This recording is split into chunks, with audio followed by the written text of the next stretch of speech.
भगवान पर आस्था रखकर फिर देखना भगवान क्या उससे कोई छुपी है आपकी, आपकी दुख, आपका दर्द क्या उससे छुपा है।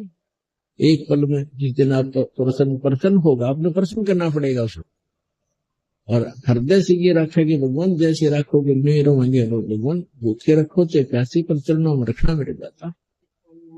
तो फिर देखना, फिर कहते हैं नुक्ते ऊपर रीत जाएगा, अरे करोड़ कर्म जल जाए तुम्हारे।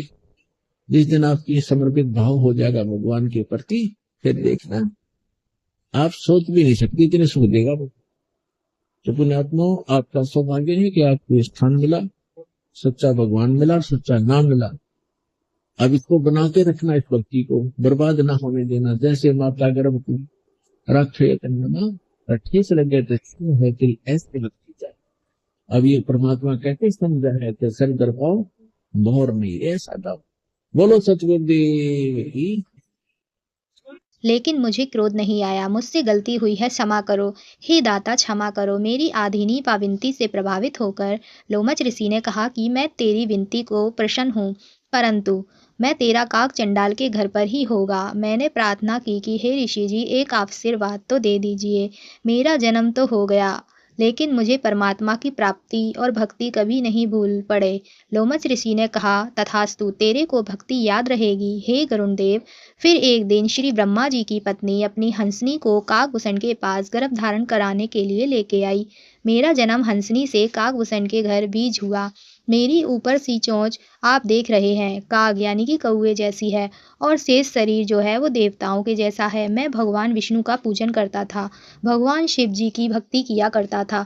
एक दिन तत्वदर्शी संत जोगजीत का सानिध्य प्राप्त हुआ। मैंने पहले बहुत गलतियां की थी, जिसके डर से मैं उस संत जोगजीत से बहुत नम्रता से पेश आया। उनका ज्ञान सुना, मेरी आंखें खुल गईं। उस महात्मा ने श्री ब्रह्मा जी, श्री विष्णु जी, श्री शिव जी से ऊपर परमात्मा बताया। पहले तो उनकी सब बातें मुझे बहुत अविश्वसनीय लगी, परंतु जब भगवानों से चर्चा की तो तीनों ने कहा कि वह परम संत हैं। वह जो ज्ञान बता रहे हैं वह तत्व ज्ञान है। जिस तत्व सत्पुरुष परम अक्षर ब्रह्म का विज्ञान सुनाते हैं वह सबकी पहुंच से बाहर है। उसकी प्राप्ति के लिए प्रयत्न करना व्यर्थ है। यह वचन तीनों ब्रह्मा, विष्णु और शिव जी ने कहे थे।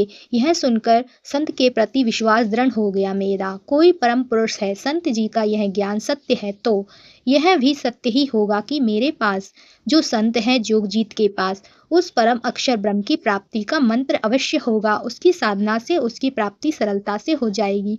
हे गुरुदेव, मैंने महात्मा जोगजीत से दीक्षा ले ली। उसके पश्चात आज तक मैं उनके बताए गए नाम का जाप कर रहा हूँ, जिससे मुझे आज तक स्थिति यह प्राप्त हुई है।